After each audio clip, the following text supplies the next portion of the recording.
Tergambar jelas dalam proses menjaga ibadah mahdah yang diiringi dengan kerukunan, toleransi, dan rasa saling menghargai. Masih utuh dijaga meski di tengah perkembangan zaman saat ini.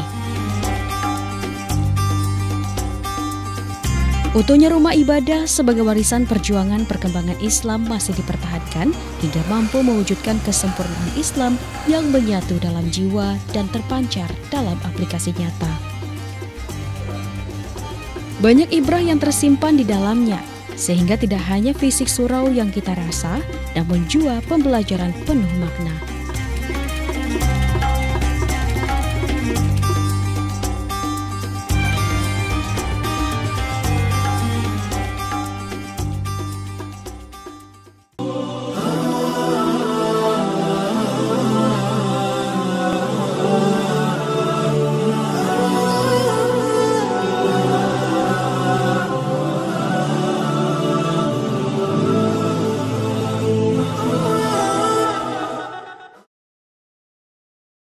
Assalamualaikum warahmatullahi wabarakatuh. Syekh Ibrahim Mufti atau lebih dikenal dengan Beliau Taram menjadi salah satu ulama berpengaruh dalam proses islamisasi di ranah Minang. Ya, al-ulama warasatul anbiya. Beliau menjadi salah satu ulama penerus risalah Rasulullah yang berhasil mengajak masyarakat untuk masuk ke dalam agama Islam melalui kecerdasannya. Hingga saat ini, didirikanlah sebuah surau yang berjasa untuk mendakwahkan agama Islam yang dinamai dengan Surau Tuwo Taram.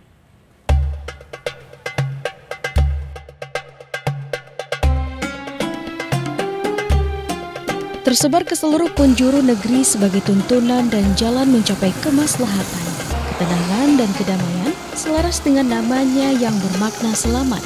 Demikianlah agama Islam dengan segala visi dan misi keselamatan yang tidak hanya mementingkan kehidupan akhirat, namun juga membawa nilai-nilai kehidupan antar sesama manusia, tak terkecuali di daerah indah yang disebut Nagari Taram.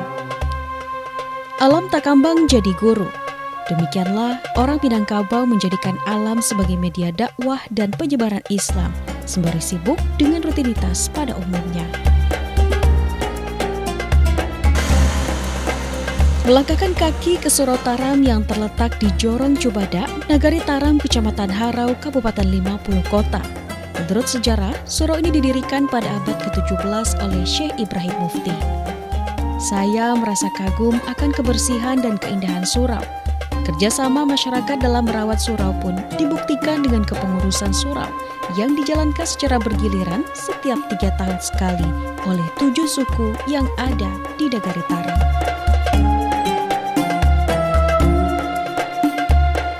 Hingga saat ini bangunan surau terus direnovasi, hingga renovasi terakhir dilaksanakan pada tahun 1986.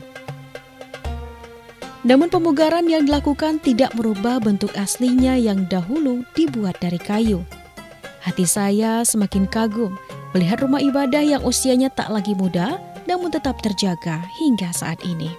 Yang pertama yaitu dibangun surau di sini, itu berasal dari kayu. Dan ini dulu masih hutan pada tahun segitu itu.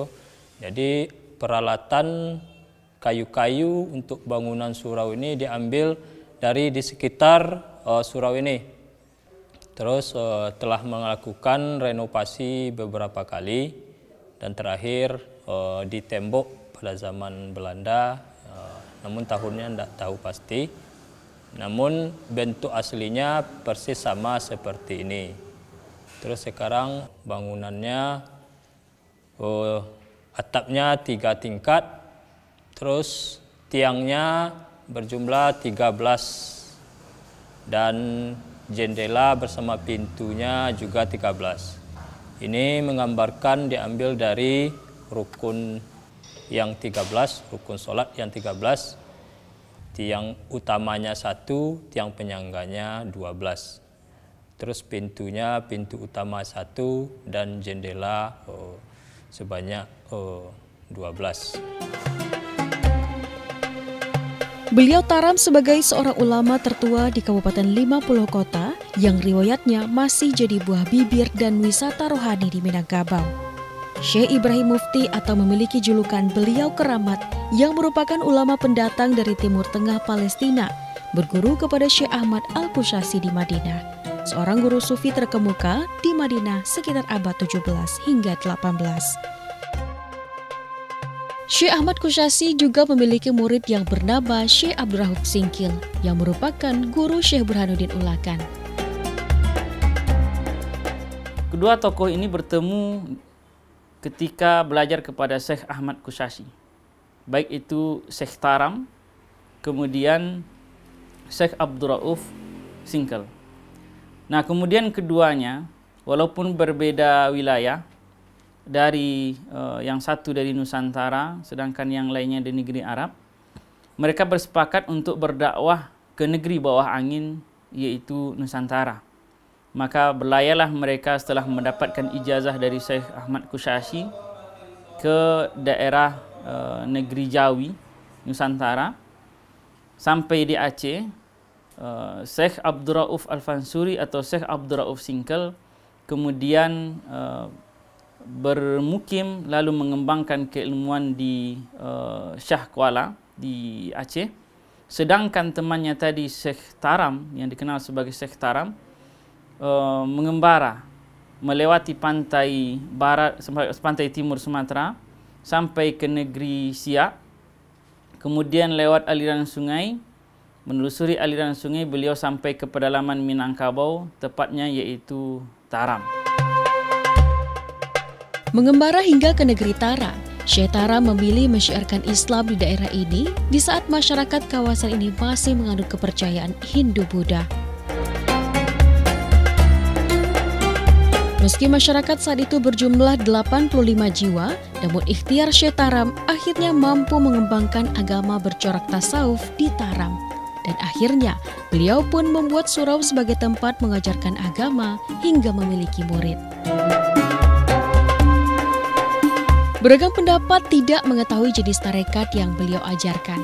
Namun, dari berbagai literasi yang ada, mengatakan tarekat yang beliau ajarkan di Surau Taram ialah tarekat Naksabandiyah.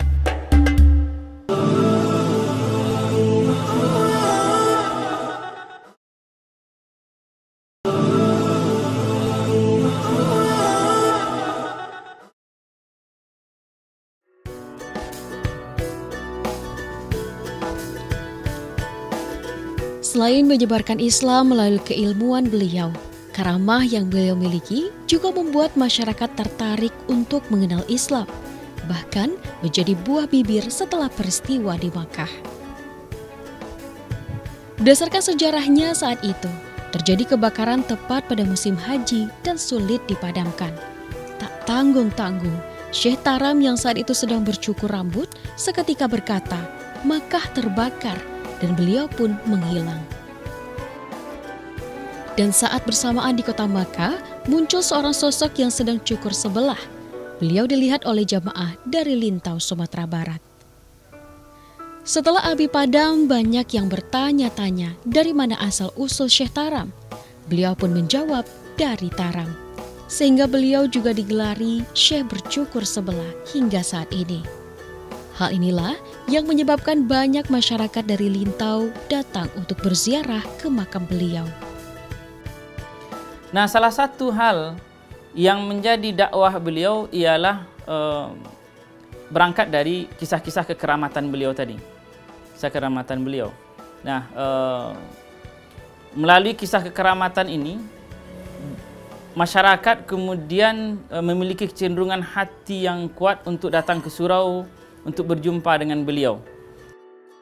Tapi ketika itu beliau sangat jarang atau susah ditemukan. Kadang-kadang beliau nampak, kadang-kadang beliau tidak ditemukan apabila dicari. Berdasarkan sejarahnya, wafatnya Syekh Taram berbeda dari ulama lainnya secara umum. Masyhur dikisahkan bahwa karamah beliau memadamkan api di Mekah juga tergambar saat kepergian beliau menghadap Sang Khalik. Hal ini membuat banyak jemaah ingin bertemu dengan beliau dan berziarah ke makam beliau apalagi pada 27 Rajab. Sebab hal ini terkait dengan mimpi salah seorang murid beliau bahwa Syekh Taram berkata, pada tanggal 27 Rajab, apabila engkau melihat ada cahaya dari langit di malam hari, maka disitulah letak makamku. Mimpi itu diceritakan kepada masyarakat pada tanggal 27 Rajab. Mereka ramai-ramai menaiki Bukit Bule di samping Surau Taram. Dan di sana menunggu pantulan cahaya dan ternyata cahaya itu menyentuh tanah di sebelah mihrab Surau Taram. Sehingga akhirnya dibangunlah makam sebagai bentuk bukti petilasan untuk ziarah.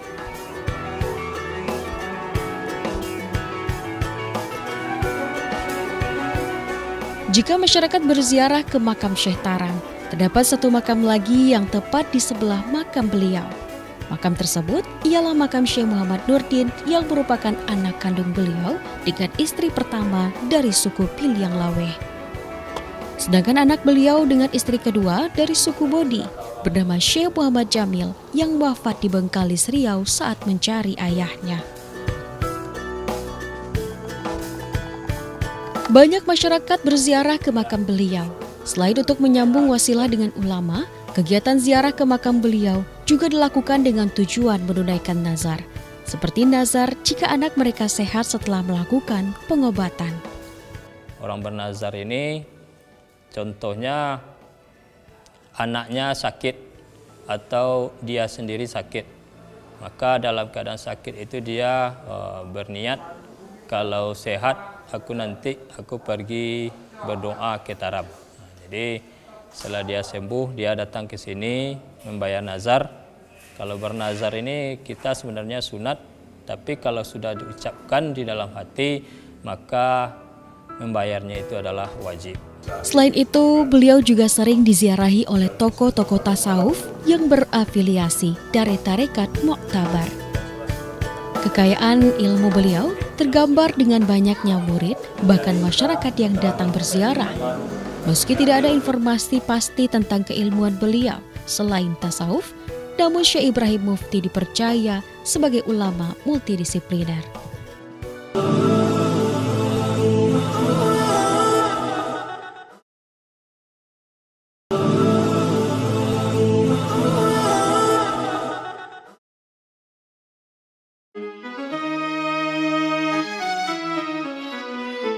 Keberlangsungan dan kelancaran ziarah yang dilaksanakan oleh masyarakat senantiasa dijaga oleh pengelola Surau Tua Taram selama 24 jam oleh 7 suku yang bertugas bergantian selama periode 3 tahun. Petugas ini pun diberi nama Tuanku 21 dengan makna masing-masing suku ada imam, khatib, dan bilal. 3 petugas dikalikan dengan 7 suku, sehingga terbentuklah Tuanku 21. 7 suku diantaranya Pitopang, Melayu, Sumpandang, Simabur, Bodi, Piliang, dan Piliang Laweh.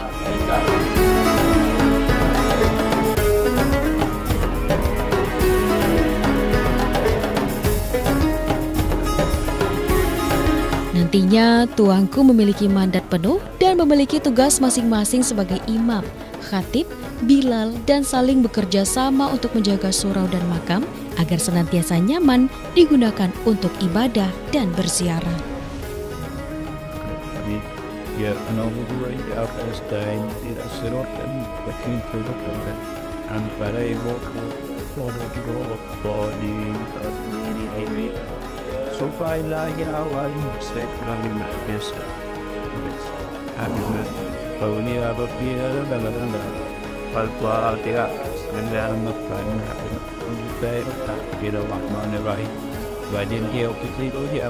Dia ada sekarang adalah suku Melayu.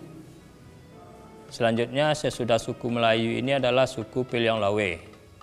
Terus suku Piliang Gadang. Selanjutnya suku Bodi, suku Sumpadang, suku Sumabur, dan suku Pitopang. Di masing-masing suku itu ada imam, ada khatib, ada bilal. Kerjasama Tuanku 21 dalam menjaga kebersihan surau dan makam terkadang juga dibantu oleh suku lainnya setiap Senin, Kamis, dan Minggu. Sebab pada 3 hari tertentu ini, intensitas pengunjung untuk berziarah lebih meningkat. Saya pun kagum dengan penghargaan yang diberikan kepada orang-orang yang berjuang di jalan Allah. Jika melihat keluar surau, terdapat beberapa makam yang tak lain adalah makam tuanku yang wafat selama masa tugasnya merawat surau dan makam. Masya Allah.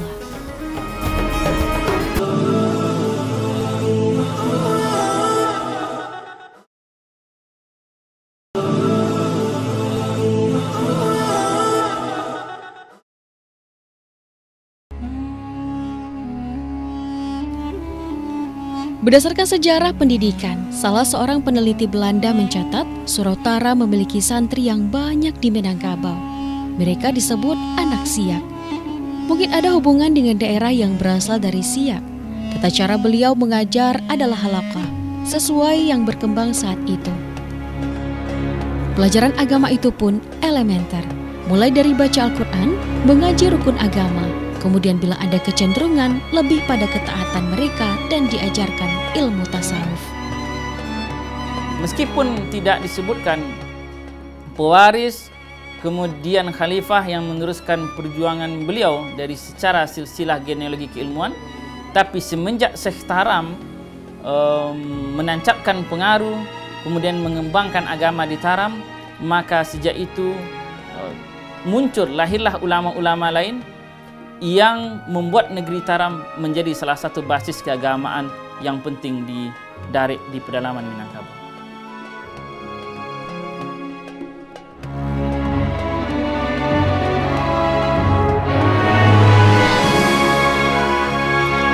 Karamah sang ulama menjadi salah satu jalan kemudahan untuk mensyiarkan Islam. Kearifan Syekh Taram membuat umat saat itu mau menganut agama Islam. Satunya dengan pembuatan irigasi atau mengairi sawah masyarakat melalui sungai yang bernama Kapalo Banda yang ada di Kabupaten 50 Kota.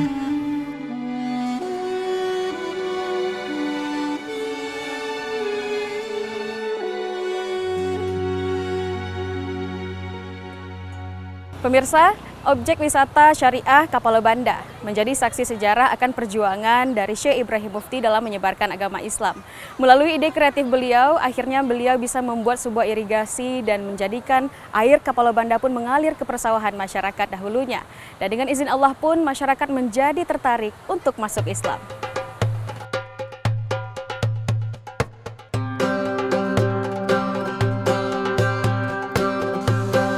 Sejuk air dan udaranya, bahkan indah alamnya. Demikianlah Kapalo Banda yang saat ini dijadikan sebagai salah satu objek wisata bagi masyarakat. Kapalo Banda menjadi saksi sejarah akan perjuangan Syekh Taram dalam mensyiarkan Islam melalui ide cemerlang yang ia miliki.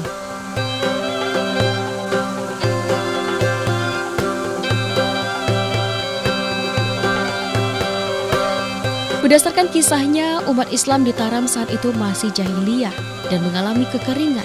Syekh Taram berinisiatif untuk membuat irigasi dengan karamah tongkat yang beliau miliki. Syekh Taram mengajak masyarakat untuk sholat hajat secara bersama-sama, kemudian menancapkan tongkatnya di pinggir sungai. Dengan izin Allah, akhirnya air pun mengalir sampai ke seluruh Taram, dan masyarakat pun bergotong royong membesarkan sumber air itu yang sekarang dinamakan Banda Gadang.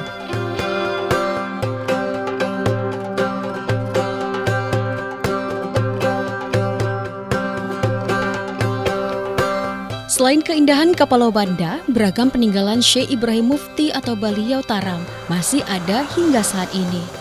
Walaupun tidak lagi utuh dan berada terpisah di rumah keturunan beliau, peninggalan ini butuh perawatan dari masyarakat dan pemerintah. Namun demikian, peninggalan ini menjadi bukti sejarah akan perjuangan Syekh Taram dalam mengembangkan Islam yang hendaknya sama-sama kita jaga.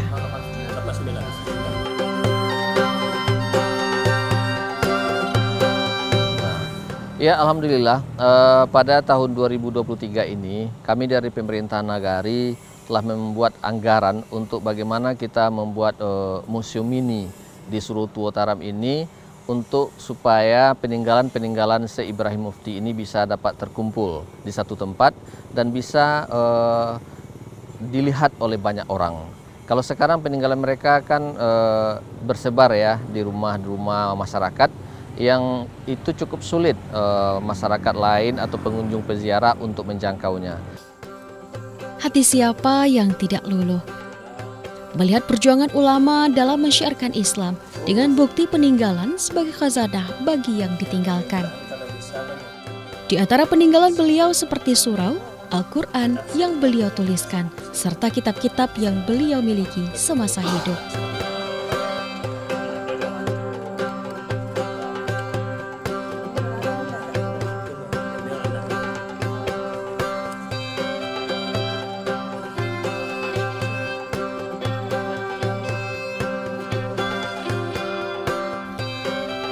Selain itu terdapat tongkat yang beliau gunakan untuk khutbah.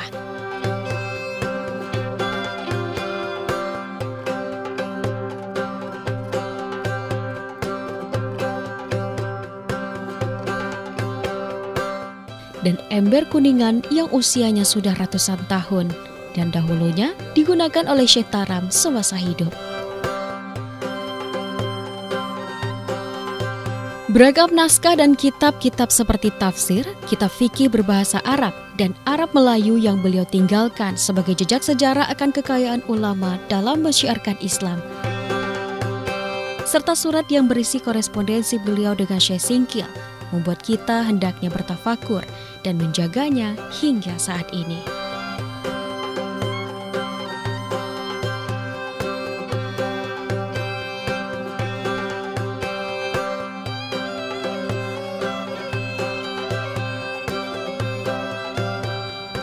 Pemirsa, usai sudah kita menelisik sejarah dari Syekh Ibrahim Mufti.